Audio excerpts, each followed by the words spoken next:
नमस्कार दोस्तों, आप सभी का स्वागत है हमारे चैनल पर, जहां हम आपको दुनिया की सबसे बड़ी घटनाओं, विवादों और उनसे जुड़ी जानकारियों के बारे में विस्तार से बताते हैं। आज का विषय बेहद खास है क्योंकि हम बात करने वाले हैं रूस, भारत और चीन के आपसी रिश्तों पर, और साथ ही अमेरिका और बाकी पश्चिमी देशों की भूमिका पर भी चर्चा करेंगे। पिछले कुछ सालों में हमने देखा है कि भारत और चीन के बीच तनाव लगातार बढ़ता गया है। 5 साल पहले शायद ही किसी ने सोचा था कि ये विवाद इतनी गंभीरता से बढ़ेगा और एक बड़ा मुद्दा बन जाएगा। लेकिन इस विवाद के पीछे की राजनीति और उससे होने वाले लाभ को समझना बहुत जरूरी है। इस विवाद का सबसे बड़ा फायदा किसे हुआ और सबसे ज्यादा नुकसान किसे झेलना पड़ा, यह सोचने की बात है। रूस और भारत की गहरी दोस्ती। भारत और रूस की दोस्ती की गहराई तो आप सभी जानते हैं। यह कोई नई बात नहीं है कि भारत और रूस हमेशा से ही करीबी साझेदार रहे हैं और दोनों देशों के बीच सैन्य, आर्थिक और रणनीतिक सहयोग काफी मजबूत है। रूस के लिए यह बहुत मुश्किल था कि वह एक तरफ भारत के साथ अपनी दोस्ती बनाए रखे और दूसरी ओर चीन के साथ भी अपने संबंधों को न बिगाड़े। रूस दोनों देशों के लिए महत्वपूर्ण है और इस स्थिति में संतुलन बनाए रखना किसी चुनौती से कम नहीं है। हाल ही में रूस ने ब्रिक्स का 16वां शिखर सम्मेलन आयोजित किया, जिसमें भारत, रूस और चीन के साथ साथ अन्य सदस्य देश भी शामिल हुए। यह सम्मेलन अमेरिका और बाकी पश्चिमी देशों की नजर में भी था, क्योंकि वे देखना चाहते थे कि इन 3 देशों के बीच क्या बातचीत होती है और इसका असर वैश्विक राजनीति पर क्या पड़ेगा।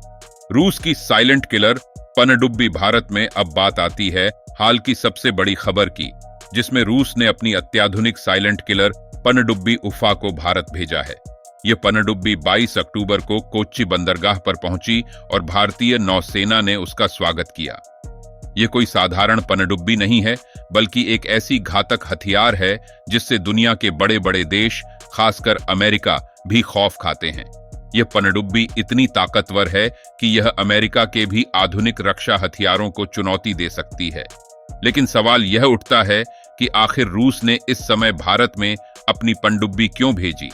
इसके पीछे कई कारण हो सकते हैं और सबसे बड़ा कारण यह हो सकता है कि रूस और भारत के बीच समुद्री सुरक्षा को लेकर सहयोग बढ़ाने के उद्देश्य से यह कदम उठाया गया है। इसके जरिए रूस भारत को हिंद महासागर में चीन के बढ़ते प्रभाव से सुरक्षित रखना चाहता है। भारत और चीन के रिश्तों में सुधार। अब अगर हम बात करें भारत और चीन के रिश्तों की, तो हाल के वर्षों में दोनों देशों के बीच तनावपूर्ण स्थिति बनी रही है।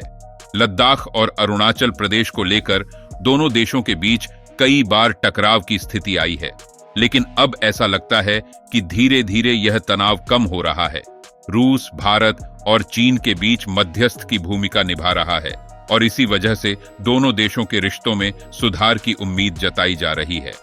रूस के इस कदम से अमेरिका को जरूर धक्का लगा होगा, क्योंकि वह हमेशा से चाहता था कि भारत और चीन के बीच विवाद सुलझाने में उसकी महत्वपूर्ण भूमिका हो।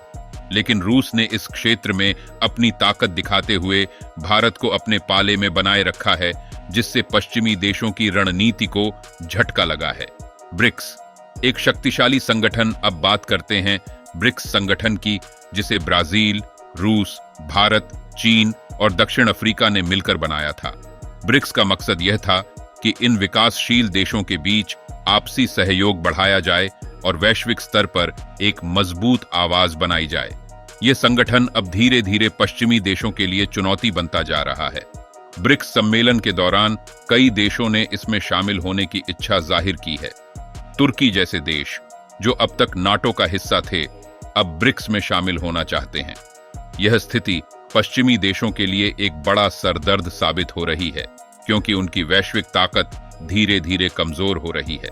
अमेरिका की रणनीति और भारत। अमेरिका ने हमेशा से भारत को अपने करीब लाने की कोशिश की है, खासकर जब से भारत और चीन के बीच विवाद बढ़ा है। अमेरिका चाहता था कि वह भारत और चीन के बीच मध्यस्थ की भूमिका निभाए, लेकिन भारत ने रूस के साथ अपने पुराने संबंधों को मजबूत करते हुए अमेरिका की इस योजना पर पानी फेर दिया। आपको क्या लगता है, क्या भारत और रूस की दोस्ती भविष्य में और भी मजबूत होगी या फिर पश्चिमी देश इसे कमजोर करने में कामयाब होंगे? अपने विचार कमेंट सेक्शन में जरूर बताइए। वीडियो को लाइक और चैनल को सब्सक्राइब करना न भूलें ताकि आप ऐसी ही और जानकारियों से अपडेट रह सकें। धन्यवाद।